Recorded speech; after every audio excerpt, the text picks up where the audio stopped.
ఈరోజు నే రాసిన ఎలుక తెలివి కథ వినిపించబోతున్నాను. హాయ్ అండి, welcome to Telugu audio stories. ఎలుక తెలివి. ఒక మేక ఆహారం కోసం అడవిలో తిరుగుతూ వేటగాడు పనిన ఉచ్చులో అనుకోకుండా పడిపోయింది. ఉచ్చులో పడిన మేక చాలా దుఃఖించింది. ఇక తన ఆయువు తీరిపోయిందని బాధపడసాగింది. సాయంత్రం కావస్తుండగా అటువైపుగా ఒక ముసలి తోడేలు వచ్చింది. ఆ పక్కనే కలుగులోంచి ఆహారం వెతుక్కోవడానికి బయలుదేరిన ఒక ఎలుక కూడా ఇంటికి చేరపోతూ అటుగా వచ్చింది. తోడేలు ఎలుకతో, మనిద్దరం మేకకు సాయం చేద్దాం, నేను వేటగాడు వస్తాడేమో చూస్తూ ఉంటాను, ఒకవేళ వచ్చినా బెదిరిస్తాను, ఈ లోపల నువ్వు తాళ్ళు కొరికి మేకను విడిపించు అని అంది. ఎలుక తోడేలుతో, నువ్వు మేకకు సాయం చేయడం ఏంటి?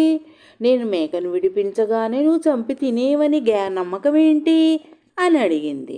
తోడేలు ఎలుకతో, అడవిలో తను ఒక ముని దర్శనం చేసుకున్నానని, ఆయన జీవహింస మహాపాపం అని చెప్పాడని, అప్పటి నుంచి తను ఏ జంతువును చంపి తినటం లేదని, శాకాహారిగా మారానని చెప్పింది. అందుకే మేకను చూడగానే ఎలాగూ వేటగాడు చంపేస్తాడని రక్షిద్దామనుకున్నానని నమ్మమని రాగాలు తీసింది. ఎలుక సరేనని తాళ్లను కొరకసాగింది. వేటగాడికి దొరికినా చావు తప్పదు, ఈ తోడేలుకు దొరికినా చావు తప్పదు. తప్పించుకోవడానికి మార్గం ఏమిటా అనుకుంటూ మౌనంగా ఉండిపోయింది మేక. తోడేలుకు ఆ రోజు ఆహారం దొరకలేదు.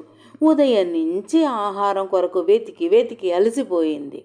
ఆకలితో నకనకలాడుతుండగా దానికి మేక ఉచ్చులో చిక్కుకోవడం కనబడింది. బలిసిన మేకను చూడగానే దాని నోట్లో నీళ్లూరాయి.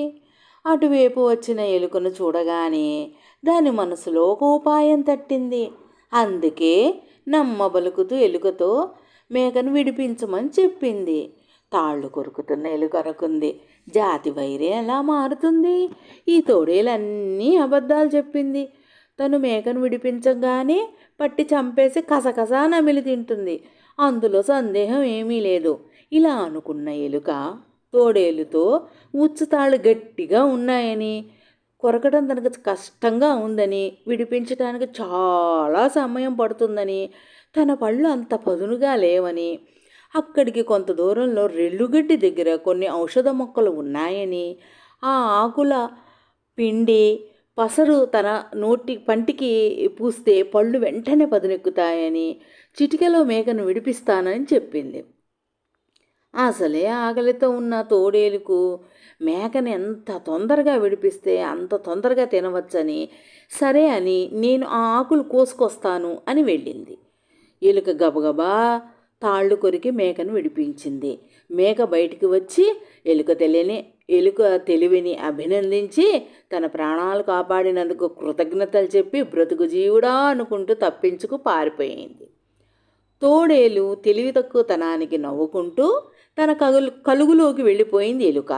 కాసేపటికి అక్కడికి వచ్చిన తోడేలికి విషయం అర్థమై తన తెలివి తక్కువతనానికి తానే నిందించుకుంటూ వెళ్ళిపోయింది. నీతి: ఉపాయంతో ఎంతటి అపాయాన్నైనా తప్పించవచ్చు. ఇదే ఎలుక తెలివి కథ. ఈ కథ నచ్చితే లైక్ చేయండి, కామెంట్ చేయండి, నా ఛానల్ని సబ్స్క్రైబ్ చేయండి. Thank you.